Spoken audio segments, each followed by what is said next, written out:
Marc Hinton, the top 6 things worth anticipating ahead of the 2018 rugby season.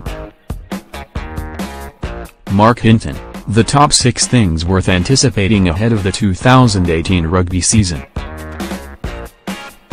Can the brilliant Niamh Milner Scudder win back the All Blacks No 14 jersey in 2018? Opinion: well, that was 2017. The year when the All Blacks were humbled by the Lions, but bounced back to sweep another rugby championship in November tour. The Crusaders finally returned to the Super Rugby mountaintop. Canterbury continued their provincial domination and, of course, the Black Ferns were crowned world champions once again. Now if that's all consigned to the history bin, let's cast our minds forward to 2018, the last pre-World Cup year,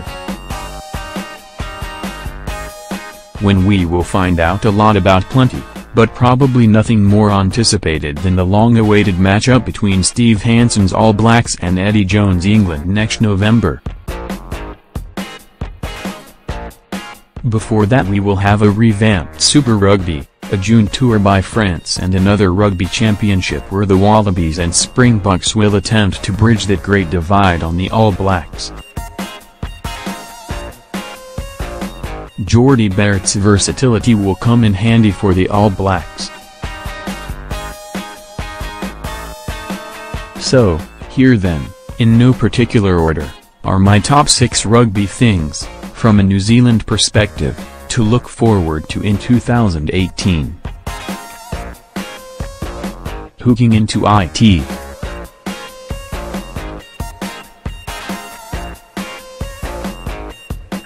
Asafo Omwa will get the chance to push his case in the early absence of Dane Coles. We can only hope that Dane Coles comes back bigger and stronger than ever from his devastating knee injury. But he'll miss the first half of 2018, and it opens things up at hooker behind the well-performed Cody Taylor. Much like halfback, the third hooker spot, or second one if Coles has any issues getting back for the test season, looks wide open. Nathan Harris has the inside running, and it was interesting to hear Hansen at Turan nominating him as one of the players who had surprised him with massive strides taken.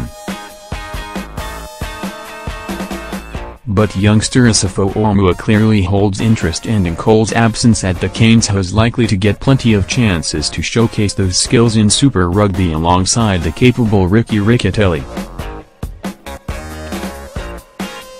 Throw in a Liam Coltman and maybe even Ligne Paisai and it's another position of interest. Halfback idol.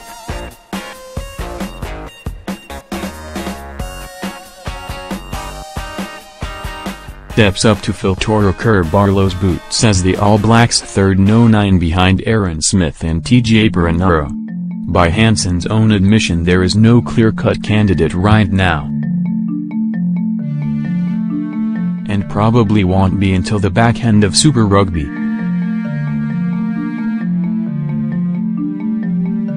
Contenders? Well, new skipper Augie Palu at the Blues, Brad Weber and Titoiero Atiria at the Chiefs, and Mitch Drummond and Bryn Hall at the Crusaders probably head the queue. Others could emerge.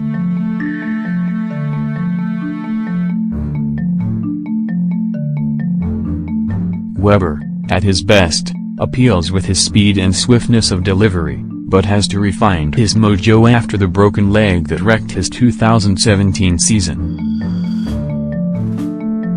Palu has the toughness of a Barlow, Drummond is a solid all-round operator, and Atiria has ton of upside. It really is anybody's for the taking.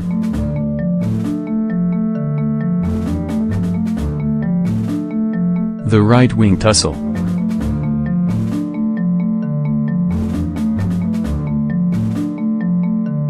Who you got? Is he Dag or Niamh Milner Scudder or Ignahallo? Or would you even throw a Saida Tumanov or Matt Duffy into that equation?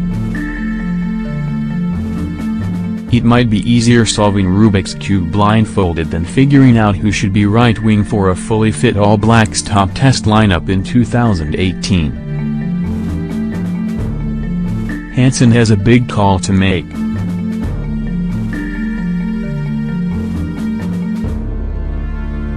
But he'll look at it as one of those positive problems, and enjoy seeing what the contenders have to offer. The 1%ers are likely to decide the pecking order among 3 or 4 world-class contenders.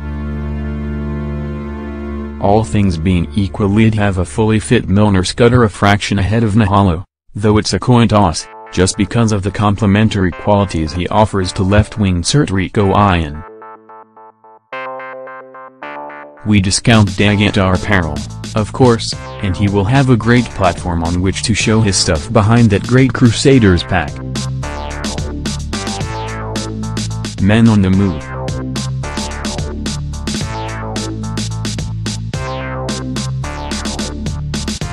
Damian McKenzie will play mostly at no 10 for the Chiefs in 2018, and that will be watched closely by the All Blacks.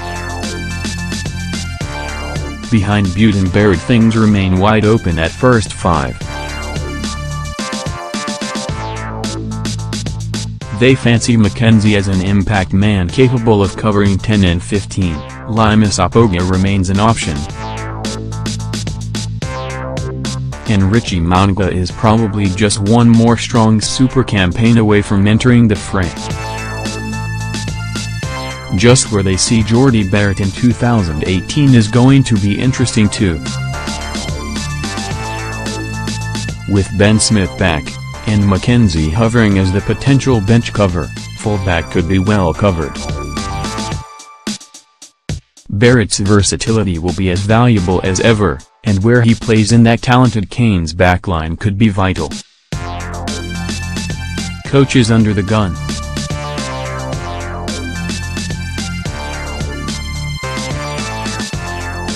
As Tanan Umaga enters his 3rd season with the Blues, it's hard not to have him as the coach feeling the most pressure in 2018. The Blues have been improving, but it's been marginal, and they have remained Kiwi Conference cellar dwellers under the former All Blacks skipper. Umaga has also yet to solve the long-standing mystery of the Blues culture, or their lack of one. They clearly have talent, but lack the new smarts and teamwork to figure out the tough moments. Has made a big call instilling the fiery Augie Palu as his skipper. And its success or otherwise may go a long way to deciding whether Umaga makes the improvements his many critics will demand in 2018.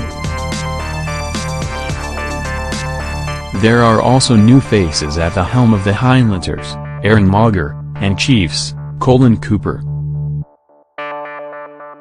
Both inherit well-established teams with strong identities. And elsewhere.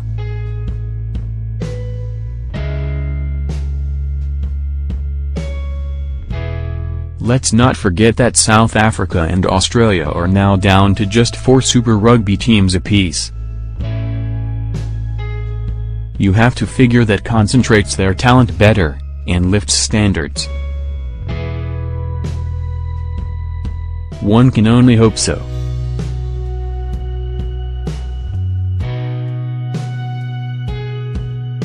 Maybe we will even see an Aussie team beat a Kiwi one in 2018.